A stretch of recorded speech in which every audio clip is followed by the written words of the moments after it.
ఎప్పుడు కూడా దయచేసి అబద్ధాలు ఆడకండి. ఎందుకు ఆడొద్దంటున్నాను అని అంటే, మనం అబద్ధాలు ఆడటం వల్ల మన యథార్థతను పోగొట్టుకుంటాం. ఆ తర్వాత నువ్వు ఎన్ని నిజాలు చెప్పినా నమ్మాలన్న ఆలోచనే నమ్మటానికి ఉండదు.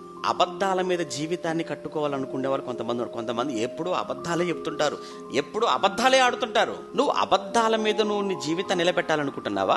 అబద్ధాల మీద నీ కుటుంబాన్ని కట్టుకోవాలనుకుంటున్నావా?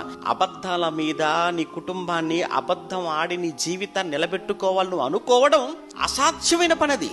ఒకరోజు కుప్పకూలిపోతుంది, అవమానం పాలు కాక తప్పదు. ఒకవేళ తప్పు జరిగిపోతే ఆ తప్పును నిర్భయముగా ఒప్పుకునే ప్రయత్నం చేయి. నీ మీద అప్పుడు కనీసం పోనీలేండి, తప్పు చేసినా కానీ ఒప్పుకున్నాడు యథార్థవంతుడండి. మీకు తెలుసు కదండి, తప్పు చేసినా తప్పు జరిగినా ఆ తప్పును ఒప్పుకున్నప్పుడు ఏమంటారు తెలుసా? యథార్థంగా ఒప్పుకున్నాడు కదండి.